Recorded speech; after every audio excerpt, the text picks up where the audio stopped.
because of the chickens, because they're pretty much my pest control. I don't have to use any chemicals. And of course, the older girls generally make good mothers, so I've got a couple hens in here that'll go broody, and I can put eggs or chicks underneath them and they'll raise them for me. So even though that they stop laying eggs, I still find them very productive in other ways. So a chicken can give you, can provide for you beyond just eggs. And so they have this whole backyard to run in. So this is all their territory. I've still got more room to put coops back here. I have no idea how many I'm going to get, but I'll probably have to knock it off here pretty soon. Yeah, that's Deborah's over there crowing. So anyway, this is just my overview of my chickens. My blog has a lot of different topics that I talk about, everything from care to coop, as prefabs versus hand built, which is better. I've done both. I've hand built a coop and I've also bought the prefabs, and for me, particularly given my skill set, which is not much, I prefer the prefab coops. They do take a little bit more work to keep them looking well. You will have to paint the wood. Sometimes the latches need updated. I like to prop them up on big 4x4s to keep the wood from rotting into the ground. So I just get these really big landscaping 4x4s, as you can see right here. And I just put the coop up on those. And that does preserve them. I live in the South, so we get everything from tornadoes in the spring to ice in the winter. And I have yet to lose a coop to the weather elements, so they're very durable. The kit coops are. And with my fence back here, I don't have to worry too much about predators because the fence deters quite a few, just being the fact that it's a barrier. I do live out in the country, so we have everything from coyotes to coons and everything in between, bobcats, foxes, whatever. And I've never lost anybody due to a predator attack. It's usually old age or illness. And as far as propping them up on the 4x4s, I'll show you this one because I've yet to decorate this one. As you can see, it's got these are the treated landscaping 4x4s.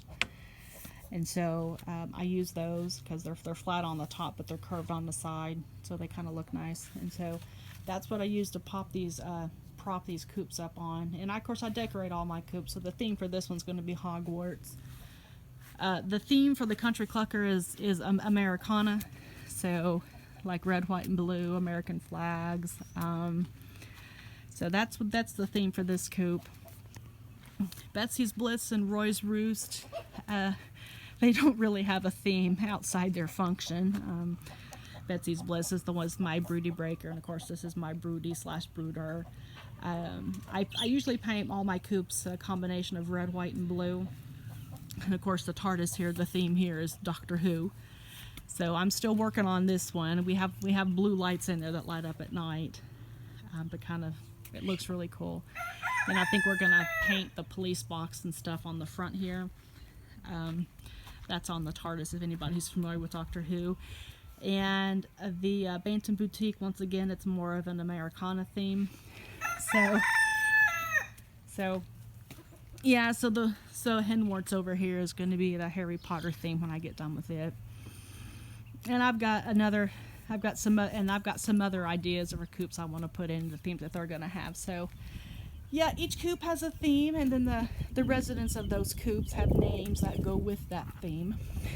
So all the TARDIS crew have Doctor Who names after the characters in the show. And so this coop, the Bantam Boutique, has names.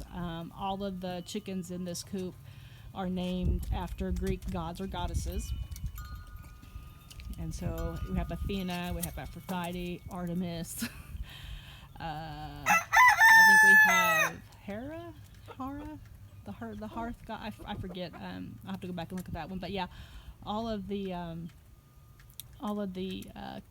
residents have Greek and Greek goddess names, and of course at Henworks they're all going to have Harry Potter names.